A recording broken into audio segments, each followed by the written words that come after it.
Hey, this is my WWE MVPs from each year since 1991. I started watching wrestling when I was a little kid back in 1991. As far as 91 goes, I can't remember much about the year. I used to watch a whole lot of Coliseum videotapes, but I can't remember any of them. I could pretty much just remember WrestleMania, SummerSlam, and Survivor Series, and the Royal Rumble. But if I had to pick an MVP from that year, I'd go with Hulk Hogan. I thought him and Slaughter really put together a nice WrestleMania main event. I think that's an underrated match. Give them credit for getting the buy rate that they did, and I thought Hogan was a pretty decent world champion in 1991. I thought he was just a man. He was still cutting great promos, and I thought his matches weren't that bad. So I'll go with Hulk Hogan for 1991. Probably runner-up, I'll probably go with Mr. Perfect, but I'll give it to Hogan. 1992, without a doubt, I'm going to go with Ric Flair. Flair won the Royal Rumble. He was in the whole match, and he pretty much made it the best Royal Rumble match ever. And then he had a feud with Macho Man Randy Savage leading into WrestleMania 8, which was great. With the storyline with Elizabeth being involved, I thought Flair really made that storyline work. And then him and Savage had probably one of the better WWF title matches at WrestleMania.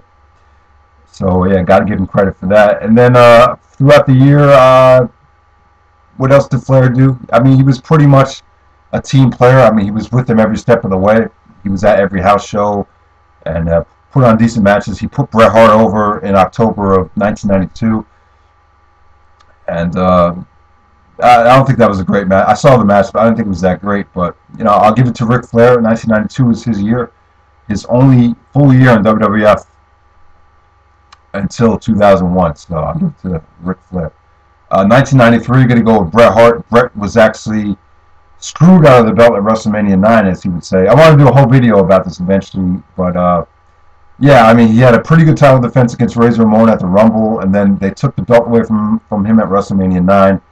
And then Bret had a great King of the Ring 1993. Bret made King of the Ring 1993 probably the best WWF pay-per-view at that point, because he just had three great matches with Razor Ramon, Bam Bam Bigelow, and Mr. Perfect. Yeah, the rest of '93 wasn't that great for Bret, but I'll give him a lot of credit for putting on the best King of the Ring and jump starting the King of the Ring into being something special. And I can't remember much else. I mean, he faced Doink the Clown at SummerSlam and Survivor Series. They started the feud with Owen.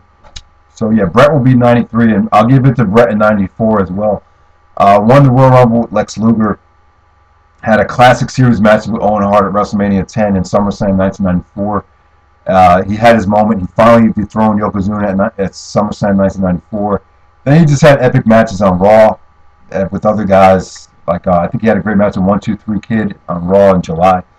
And then some other matches with Owen. And then eventually he lost the title to Bob Backlund at Survivor Series 1994. So I thought Bret was great in 94. That was 93 and 94 were pretty much his years.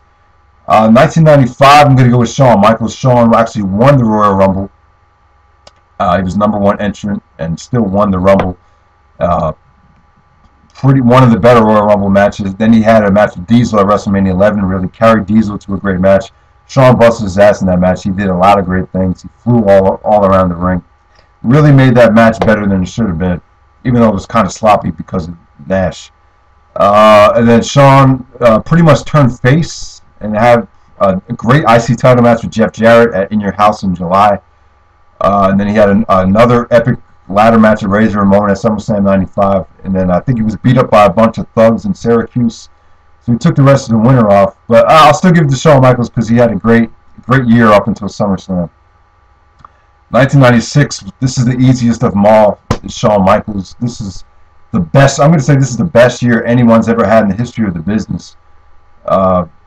By far. I mean, Shawn was just great this year. He won the Rumble, had a great match with Owen Hart at In Your House to determine the #1 contender for WrestleMania. Then him and Bret Hart tore it up and had a great Iron Man match. Shawn won the belts finally, and then had just great pay-per-view matches every month. The Diesel match was great. The British Bulldog match from King of the Ring was underrated. I thought that was a great match. He had a great match with Vader at SummerSlam. Another epic match with Mankind at Mind Games. And then he eventually lost the title to Sid at Survivor Series in '96. I guess the only reason they took the belt away from Shawn was just so he could win it back at the Rumble, because that was going to be in San Antonio. Yeah, Shawn Michaels in '96. was awesome. I mean, he was just so athletic, just a great wrestler at the time. All right, 1997. This is a tough one. I'm going to give it to Stone Cold Steve Austin. Austin won the Rumble. He had a great match with Bret Hart at WrestleMania 13. Because of Austin's character, I felt the business was really changing. He played a great heel in the Canadian Stampede match. I thought the Canadian Stampede match was awesome. He had a great match with Shawn Michaels at King of the Ring. What else did Austin do that year? He won the tag team titles with Shawn Michaels. Eventually, he was pile driven on his head by Owen Hart at SummerSlam 1997. So then this is when the stuff with Vince started, and he started doing just promos in the ring with Vince that were awesome. Then he had an IC title feud with The Rock. So I'll go with Austin as MVP from 1997, but I'll say Bret Hart is a very close runner-up. 1998, got to give it to Stone Cold as well. 1998 was his year as far as drawing goes. Won the Rumble, had a great match with Shawn Michaels at WrestleMania, in my opinion. Then he had a great series of matches with Dude Love at the In Your House pay-per-views. Had a pretty decent Bad Blood match, or Hell in a, what was the first Blood match with Kane? That was good. He had a great match at SummerSlam with Undertaker, and then Vince screwed him out of the belt. He really worked the storyline with Vince well. This really, the TV ratings were just insane. I don't see how you can't give the Stone Cold Steve Austin for 1998. 1998, the year of the bald heads, DMX, Stone Cold, and Michael Jordan. That was 1998. 1999, I'm going to give it to The Rock. I thought The Rock was great on the mic here. The Rock really delivered on the mic. He had a great series of matches with Mankind, the Royal Rumble, I Quit match, the Last Man Standing match from St. Valentine's Day Massacre. And then The Rock went into WrestleMania as the champion against Stone Cold. Then him and Austin had a great feud leading into Backlash. They did a lot of they really built that feud well. Did a lot of crazy stuff, the limousine thing where Austin ran over The Rock's limousine. I thought The Rock was just great on the mic at the time. He was just really funny, really entertaining. Then he turned face, had a program with Undertaker and Triple H, and then him and Jericho, when he was there for Jericho's debut, him and Jericho were great on the mic. Yeah, and then he tagged with Mick Foley as the Rock and Sock Connection. So I'll give it to The Rock for 1999. And then last one for this video, I'll go with Triple H for the year 2000. I thought Triple H had probably the second best year anyone's ever had in the history of the business. I'm not a big Triple H fan, but I will admit that he was awesome in 2000. He had a great series of matches with Foley at Royal Rumble and No Way Out. He had a street fight and then a Hell in a Cell match. Thought those matches were great.